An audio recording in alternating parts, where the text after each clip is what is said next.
안녕하세요. 법사이다 박준광 변호사입니다. 3월 26일 금요일 오후입니다.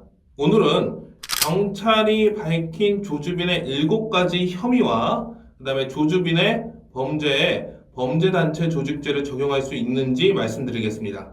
결론부터 말씀드리자면 경찰의 수사 결과와 언론의 보도는 여전히 엇박자를 보여주고 있고요. 범죄단체 조직죄 적용은 일반적인 범죄단체 조직 범죄에 비해서 조금 무리가 있긴 합니다.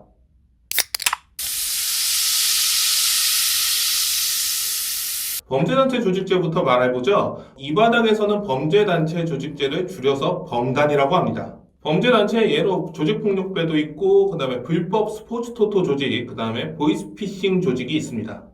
도둑들이란 영화 기억하시죠? 10명의 도둑이 한 개의 다이아몬드를 훔치기 위해 뭉칩니다. 이렇게 10명이 각자 역할을 부담해서 한 개의 다이아몬드를 훔치게 되면 이 10명은 공범이 되는 겁니다.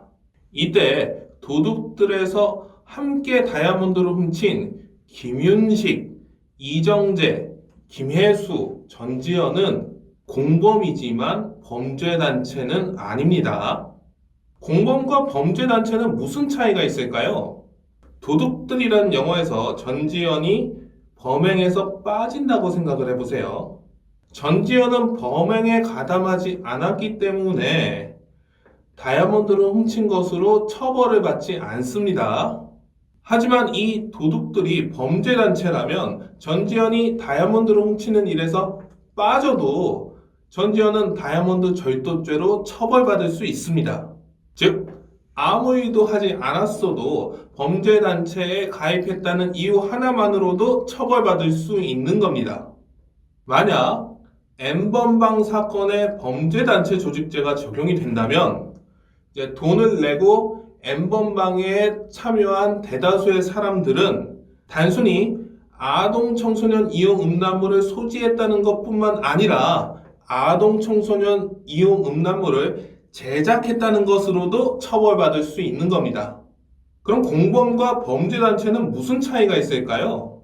바로 위계질서의 차이가 있습니다. 마동석, 윤계상 주연의 범죄도시에서 윤계상은 범죄 조직의 보스로 나오죠.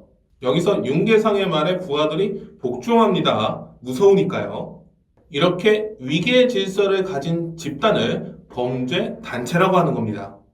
반면 도둑들에서 김윤식이 나이가 많고 경력이 오래되었다는 이유로 김혜수와 전지현에게 어떤 명령이나 지시를 내릴 수 있었나요? 아니죠. 이들은 다이아몬드를 훔치기 위해서 일시적으로 모여 역할을 분담한 공범들일 뿐입니다. 서로 대등한 관계죠. 따라서 도둑들에 나오는 10명의 도둑들은 공범들에 불과한 것이고 범죄 도시에 나오는 윤계상과 그 부하들은 범죄 단체에 해당하는 겁니다. 자, 이제 공범과 범죄 단체가 무슨 차이가 있는지 알았으니 박사방의 조주빈과 참여자들이 어떤 관계인지 확인해 보겠습니다. 국민일보 N번방 추적기와 YTN 3월 26일자 뉴스를 보면 조주빈은 성범죄에 가담한 공범들의 신상 정보를 모두 쥐고 더 끔찍한 범행을 지시했다. 회원들을 직원이라고 부르면서 역할을 나눠 성착취물 유포와 피해자 협박은 물론 성매매와 성폭행까지 시켰다 라고 보도하고 있습니다. 이 기사에 따르면 조주빈과 직원의 관계는 마치 보스와 부하의 관계로 보입니다. 조주빈은 직원들에게 성폭행, 성매매를 지시하고 실행했습니다. 그리고 이 경우에는 범죄단체가 성립할 수 있습니다. 제가 말씀드린 기준에 부합하죠. 그런데 조주빈이 허세가 좀 있는 것 같아서요. 위계의 질서와 조직의 체계가 제대로 잡혔는지는 장담할 수가 없을 것 같습니다. 이 기사가 모두 사실이고 검경이 이 모든 사실을 증명했다고 가정할 때 이렇게 범죄단체를 적용할 수 있는 사람은 박사방 참여자 전원이 아니라 직원이라고 불린 사람들 중에서도 몇 명으로 한정될 것 같습니다. 대다수의 참여자들에게 적용하기는 어려울 것 같다는 것이 제 판단입니다. 3월 26일 YTN 뉴스에서도 성폭행, 성매매라는 단어들이 나오거든요. 이 범죄들은 오프라인 범죄죠. 반면 3월 27일 중앙일보 기사에 따르면 경찰은 7가지 범죄 혐의로 조주빈을 검찰 송치했는데 그 범죄가 뭐냐?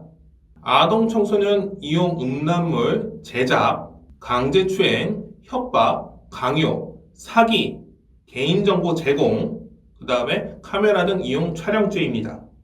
강간하고 성매매가 빠져있죠. 여기서 중앙일보 기사의 강제추행은요, 오프라인 강제추행이 아닙니다. 불법 영상을 제작하게 하면서 피해자가 자신의 몸을 더듬게 하는 것 역시 강제추행에 해당합니다. 다시 말해 경찰은 온라인 범죄를 중심으로 수사하고 오프라인 범죄는 수사를 하지 않은 것입니다. 왜 그럴까요? 경찰이 수사를 하고 싶었어도 증거가 없기 때문이죠. 국민일보와 YTN은 계속 성매매와 성폭행 피해자가 있다는 취지의 기사를 내보내고 있는데요. 적어도 경찰의 수사 결과는 국민일보와 YTN 기사와는 달라 보입니다. 검찰이 강간 또는 성매매 피해자를 확보할 수 있을지 그 귀추를 주목해 볼 필요가 있을 것 같습니다. 시청해 주셔서 감사합니다. 법사이다 박준광 변호사였습니다.